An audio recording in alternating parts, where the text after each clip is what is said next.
everybody, to the Hot Tag Hooligans Wrestling Podcast Show with myself, Aaron, and Tom. And Tom, back with us again tonight, are J.R. Huffman and Aaron Silvers, the Fatal Four-Way Podcast, as we like to kind of call it. And on this week's topic is our three favorite matches of all time. And just want to let everyone know, again, this does not mean that we think these are the best matches of all time. It's our favorite matches. It's the matches we can sit down and watch over and over and over again. Without kind of getting tired of it. And I don't think we'll probably have quite a few the same on this one. I mean, we may, but I think this will be a pretty good podcast where we got quite the diversity on it. And Aaron, we're going to start with you on this one. What is your number three most favorite match of all time? All right. January 22nd, 1994, the Royal Rumble casket match between Yokozuna and The Undertaker for the title. This match sticks out to me because I feel like this was a time that WWE, or at the time WWF, flirted with some outside the box storylines. And when I say that, this match was so awesome at the end when you had 8 to 10 guys that interfered to keep Taker from winning the match because he was about to roll Yoko into the casket, and here comes all the folks. You got the Crush, the Jeff Jarrett's, the Head Shrinkers, all those folks coming out to help, and they end up putting Taker in there. Before they do all that, though, Taker takes all their finishes. Every one of them do their finisher on Taker, and then as they're wheeling Taker down the aisle, we get out of the box here, and we put on the screen that Taker, a camera inside the casket, allegedly, of Taker. And then we see Taker say, I'm not dead, and something to that effect where you won't kill me. And, here he goes floating above the Titantron at that point. That match was just, like I said, I can't say enough about it being outside the box at that time. And the age that I was at that time, I was about 9 years old, or just a little bit younger than 9 years old. I thought that was the coolest thing ever. And I couldn't believe that he took all of their finishers to make that happen. So I have to go with that 94 Rumble with Taker and Yoko. And I talk about that all the time. That is the one where it does look like he's floating up to heaven and then he kind of disappeared through the screen, yes. Right? Okay. Yes. That's a good one. Tom, you're number three. So my number three is just from a few years ago at Double or Nothing 2019, and that's Cody versus Dustin. So it was a fantastic match, story told in between the rings. But that story started years prior with all of the outside of the ring, the realistic story between the two brothers, their reunion in WWE as a tag team, and then going and doing their own thing elsewhere, getting back together in AEW, and then they had always wanted to have that match and have it to be something special, and they put on a show that night, and it's one of my favorite matches of all time. No shocker there that you've got a Rhodes match on yours. JR, number three. I'm going to go back in time a little bit to Starrcade 86 between the Road Warriors and the Midnight Express scaffold match. So every one of my picks that I'm going to have tonight, I probably changed them about 50 times because I have so many favorite matches.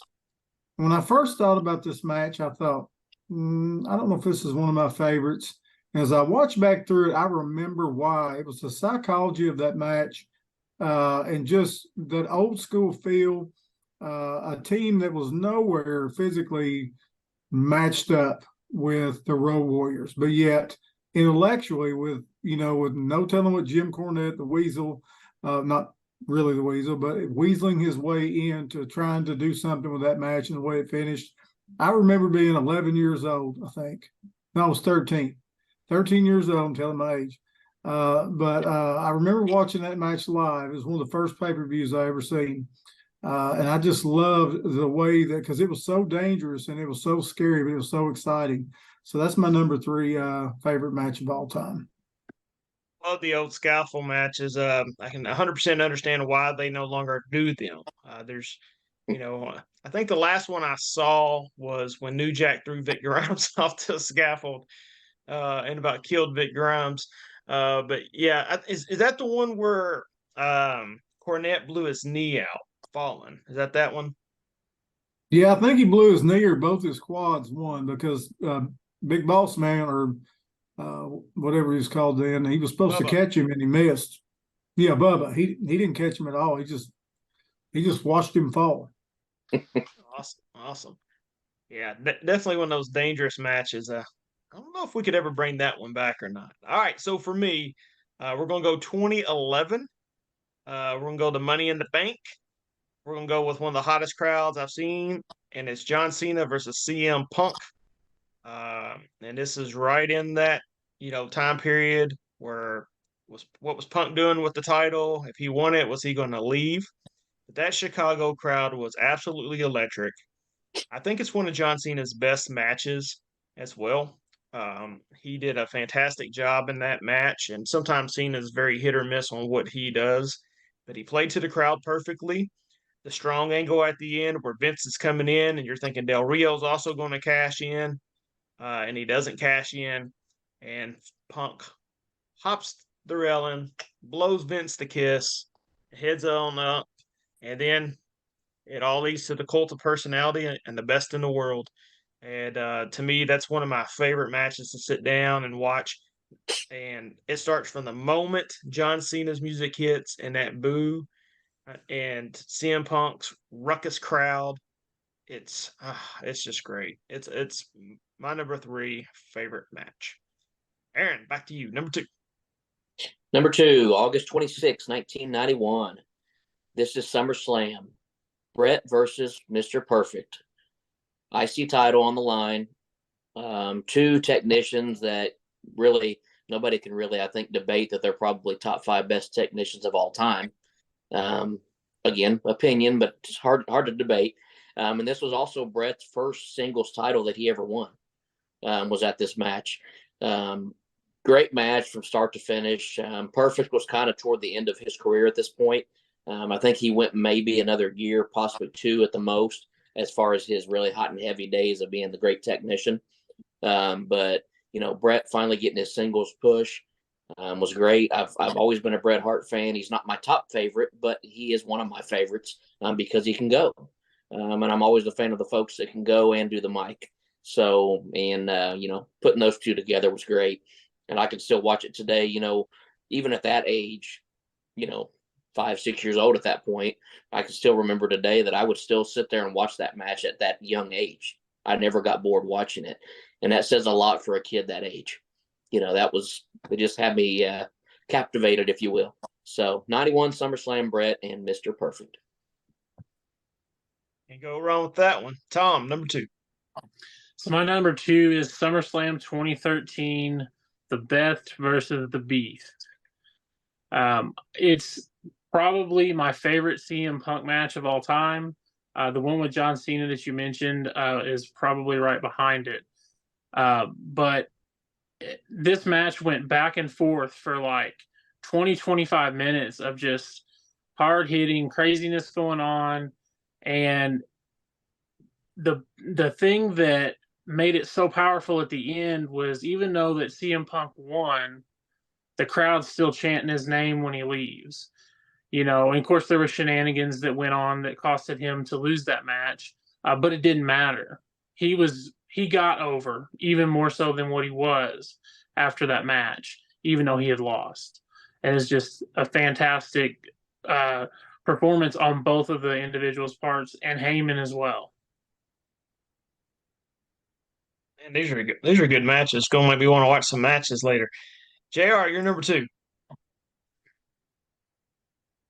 I agree with you, Aaron. Of course, I had a blip of wrestling that I missed. I'm definitely going to go back and watch those 2 that were just mentioned.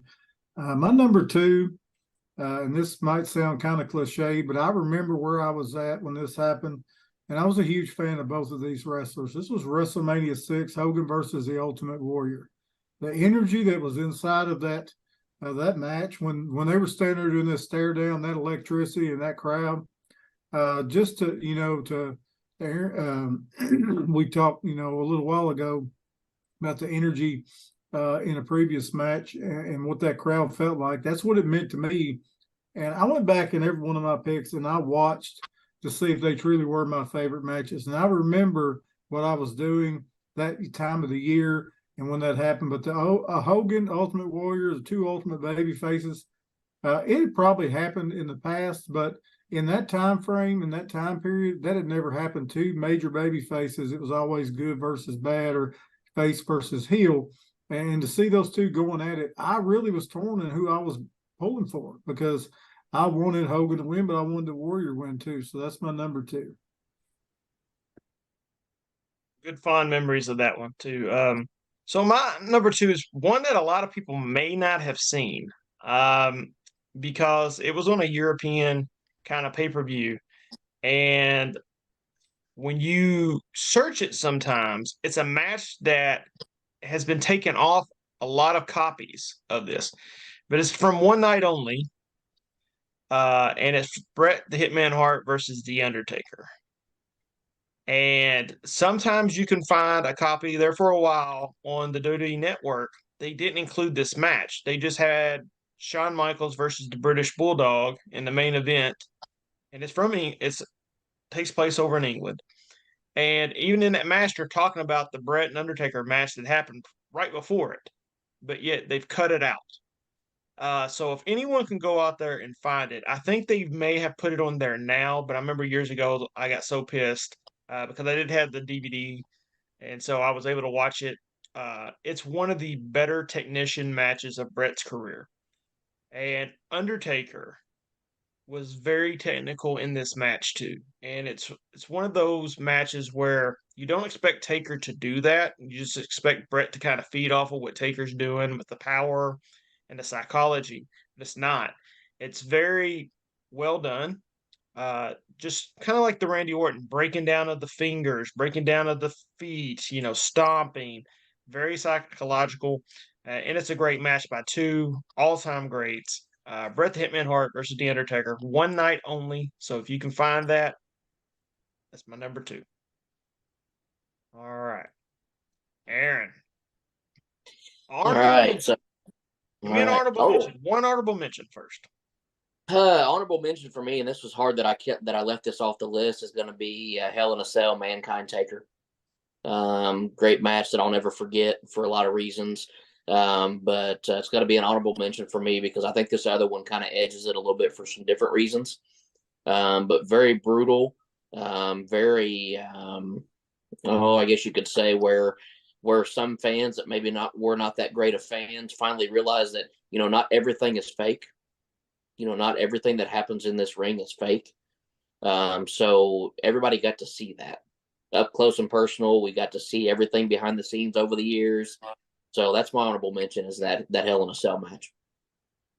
All right. Tom, your honorable mention. Mine would be Austin versus Michaels at WrestleMania 14. It was the first pay-per-view I was ever allowed to buy I think I was 13 at the time. And it was, I was all Austin, everything. And when he won the big one and Tyson did the little turn, it all came together at the end, and it was just it was very influential in my wrestling fandom. JR, your honorable mention. All right, for obvious reasons, you'll know when I mention the wrestlers in this match why it is my honorable mention. But I can't take away from the way it made me feel. WrestleMania 20, Triple H, HBK, and Chris Benoit. That triple threat match, it was something else. I've never truly been a big Shawn Michaels fan. And of course, I didn't like Triple H because most of the time he was a bad guy. Up until the point of all the circumstances that happened, I've always been a huge Chris Benoit fan. I followed him back in his early days. But this match, there was just so much chemistry and so much psychology going on. It was the big stage, but that's my honorable mention. Triple threat with HBK, Triple H, and Benoit. Not bad. So for my honorable mention, I wanted to say one match, but I couldn't for the life of me, right off the top of my head, remember the date of it. I just remember it being on ECW television back when you had to watch it at like midnight on MSG or one of those types of stations. But it was Chris Jericho versus Tuco Scorpio versus Shane Douglas versus Pitbull number two. Fatal four way for the ECW television championship. And it probably had about 10 storylines wrapped all into one in that matchup. And it was almost 45-minute long. And that's at a time when TV matches weren't that long. But that match is crazy. But the one I'm going to go with is 100% Greg the Hammer Valentine versus Roddy Piper dog collar match from Starrcade 86. It's just fantastic. It's gruesome. It's brutal. It's probably one of, I know a lot of people who don't like Roddy Piper and never think that he did anything like really good wrestling wise, but young Roddy Piper could go. And that's one of my favorite matches. So, all right, Aaron, who took your number one? Number one for me, March 28th of 2010, WrestleMania 26. I have to go with Michaels versus Taker, career versus streak. We know, of course, now Taker took that match to end Michaels' career. It was a great match from start to finish, all the way from entrance to storyline leading up to. Those two are two that can never be again debated. That they're two of the best storytellers that the business has ever seen in any match they've ever been in.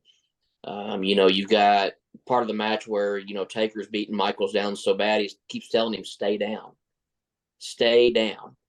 And they get that they hush the crowd noise, and then they really let the two go back and forth talking to each other.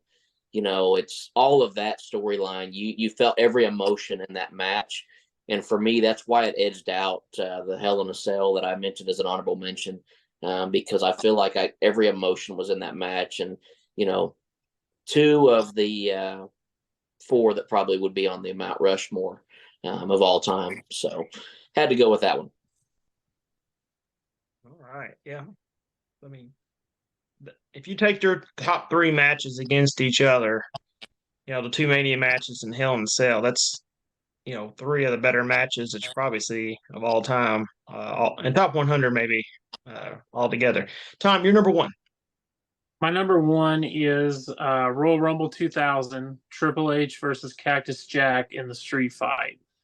For me at the time, this match is where pro wrestling really clicked for me on a business level and on and an understanding of how to get people over.